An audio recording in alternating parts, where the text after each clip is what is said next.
એક વખત ગામ અગતરાયમાં ગોપાળાનંદ સ્વામી મંડળ સહિત પધાર્યા. તે વખતમાં મંદિર નહોતા, તેથી પર્વતભાઈને ઘેર ઉતારો હતો. અગતરાયના હરિભક્તોએ યાત્રા કરવા જવાનો વિચાર કર્યો. પર્વતભાઈના પુત્ર મેઘજીએ પોતાના પિતાને કહ્યું, પિતાજી, મારે યાત્રા કરવા જવાની ઈચ્છા છે. ગામના હરિભક્તોની સાથે જઈએ તો આનંદ આવે. રાજીપેથી રજા આપો તો દર્શન કરી આવું. પર્વતભાઈએ સરસ જવાબ આપ્યો, બેટા, અત્યારે મંગળ અવસર આવ્યો છે. સમર્થ ગોપાળાનંદ સ્વામી સંત મંડળની સાથે આપણે ઘેર પધાર્યા છે. તેનો સમાગમ કરો, સેવા કરો. બીજી વખત સંઘ યાત્રા કરવા જાય ત્યારે જાજો. અત્યારે જ્ઞાન ગંગામાં આત્માને સ્નાન કરાવો. આવો અવસર ફરી ફરી નહીં મળે. કથા કીર્તનનો લાભ લ્યો. પુત્ર મેઘજી બોલ્યા, પિતાજી, મને ખૂબ ઈચ્છા થાય છે યાત્રા કરવાની. પિતાજીની ઈચ્છા નથી, પણ મેઘજીએ બહુ આગ્રહ કર્યો, તેથી રજા આપી. વહેલી સવારે યાત્રાળુ તૈયાર થઈ ગયા. પગપાળા ચાલ્યા જાય છે. ગામના ભાગોળે આવ્યા. રૂપના અલંકાર પહેરેલી સ્ત્રીઓને જોઈ. પુરુષો પણ સુશોભિત વસ્ત્રો પહેરી ગામના ઝાપામાં સામે મળ્યા.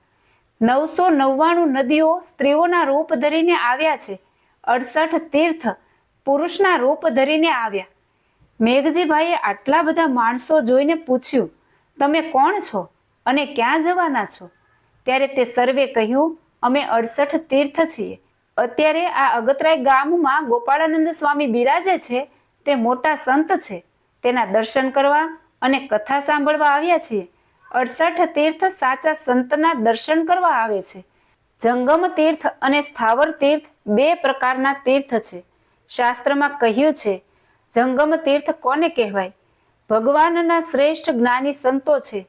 ધન સ્ત્રીના ખરેખરા ત્યાગી હોય, અખંડ શ્રીહરિને હૃદયમાં ધારીને ભજન ભક્તિ કરતા હોય, ધર્મ નિયમ પ્રમાણે વર્તતા હોય, નિસ્વાર્થી, નિર્લોભી, નિર્માની, નિષ્કામી, નિષ્કંચનપણે જીવન જીવતા હોય એવા શ્રેષ્ઠ જ્ઞાની સંતો છે. તેને જંગમ તીર્થ કહેવાય. સંતોનો સમાગમ કરવાથી સર્વે તીર્થનું ફળ મળે છે. અંતરિક્ષમાં રહીને દર્શન કરશું. અમારા દર્શન જલ્દી કોઈને થાય નહીં, પરંતુ તમારા પિતા શ્રી સ્વામિનારાયણ ભગવાનના પરમ ઉપાસક છે, એકાંતિક ભક્ત છે. તેના પુણ્યના પ્રતાપથી તમને અમારા દર્શન થયા છે. અમે મૂર્તિમાન તીર્થો છીએ. મેઘજીભાઈ વિચાર કરતા થઈ ગયા, તીર્થો સંતોના દર્શન કરવા આવ્યા છે અને હું તીર્થના તીર્થ મૂકીને યાત્રા કરવા જાઉં છું, તે બરાબર નથી. તીર્થને તીર્થત્વ આપનારા સંતો છે.